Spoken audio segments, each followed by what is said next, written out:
Hi, welcome to Mama Mandala, where magic is somatic. I'm Hagar. We're gonna do a quick dive into ways of connecting to the muse, to our muse, to your muse. There's a question that came up in a comment to one of my videos, and I wanted to address this with another video just to get us in a conversation about this topic that is so dear to my heart.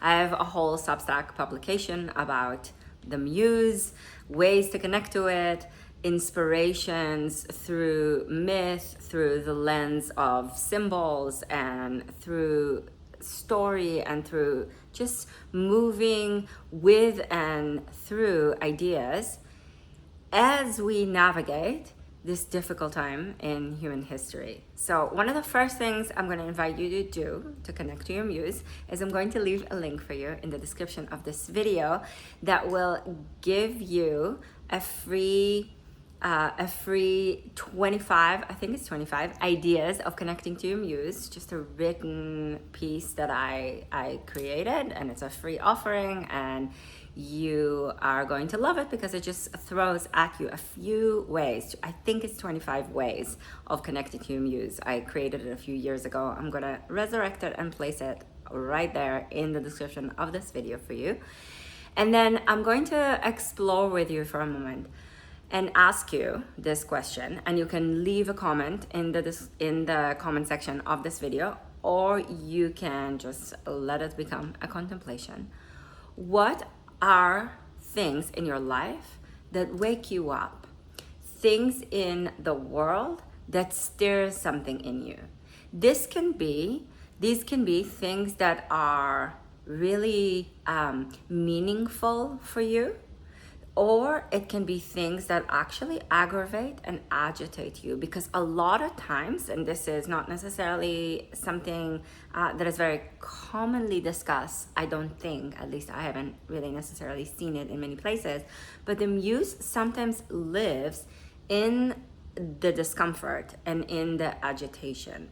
Sometimes it's the things in life and the things in the world that are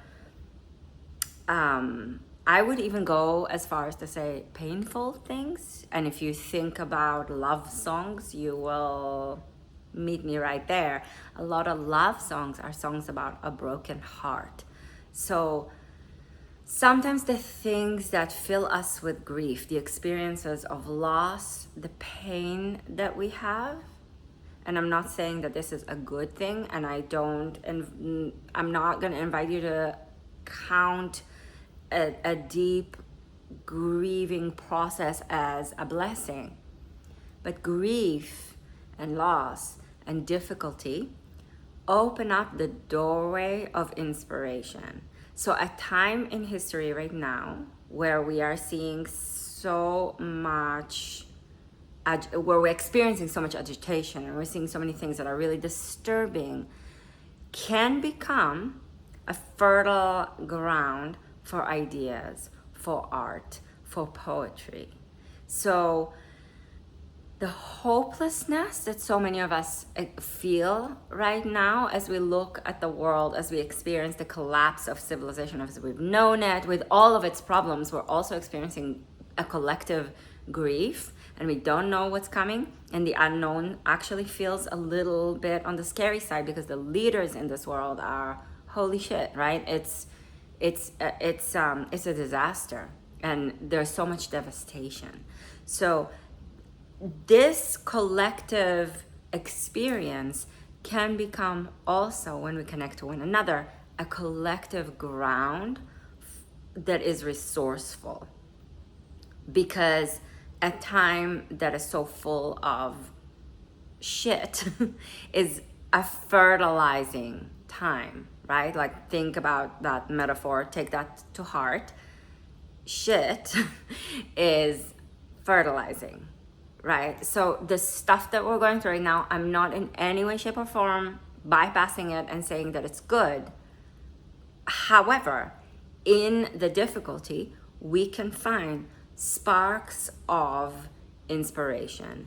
From this place, we get to, from this burning world, we can start to sow seeds of renewal.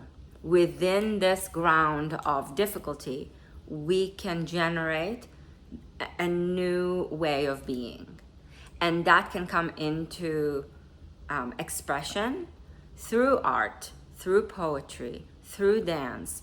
We're all, I'm not gonna say all, but so many of us are seeking ways of bringing ourselves to the world as service, as something that's meaningful, as a way of connecting. So in a way, through difficulty, connecting to one another and doing something for the purpose of something greater than ourselves can become a way of connecting to the muse, connecting to one another and doing something for the purpose of something greater than ourselves can connect us to the muse.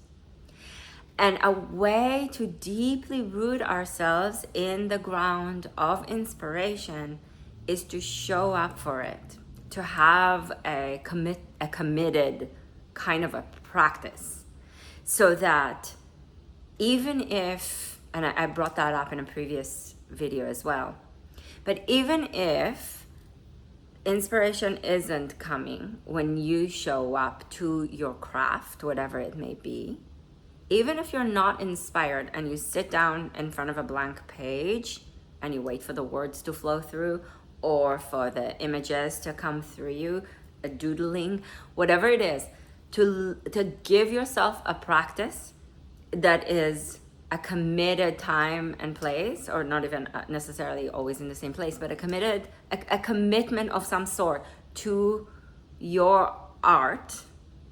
And you don't have to be an artist, and this doesn't have to be for the sake of a career.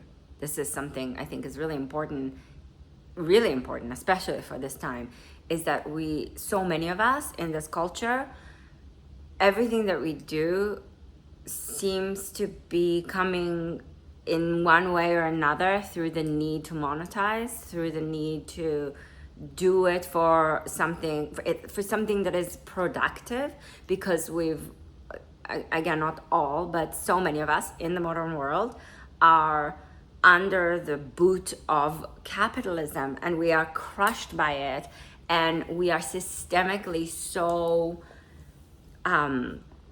caught in this net that tells us that everything that we do has to be productive. I'm not separate from you. I am right there with you. If you're experiencing this, I'm with you. Everybody, almost everybody that I know in one way or another is dealing with this, dealing with breaking out of that kind of way of being. So in a way, breaking out of the need of some sort of form of artistic, creative, generative practice not being a productive thing. If you're not a painter, fantastic, paint. I don't care. It doesn't matter if you're good at it or not. If it inspires you. This is something I'm working on, actually. I'm not necessarily like a good artist in that way. I enjoy it so much, and I have since I was little. But it's not, I wouldn't call it my top talent. But I try to go out to nature with my kids, and we sit down and we draw or we paint. I don't do it as regularly as I did during the years of the pandemic when they were littler and we had more time to go out to nature and do that. But it's something I've tried to cultivate with them, and for myself and for them. So going out to nature is yet another way of connecting to the muse, because nature connects us to this very thing that we're all a part of. It connects us to this irresistible force that is a creative force. Nature is creativity itself. The earth is creativity itself. So we're all, in a way, when we go out to nature, get in touch, even if it's not necessarily your thing. I still think it's helpful, because it gets us in touch with the creative power itself. The waves of the ocean are like the waves of creativity, the sound of the ocean, the way that the light changes when you sit by the ocean or the sea for a long time.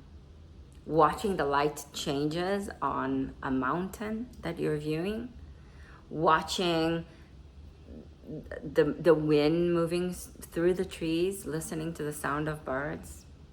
All these different ways of connecting with nature are a way for us to connect to our muse. It touches the literal creative core of our being, that is the core of all beings, of all being, of a universe that is in itself creativity embodied, coming into form.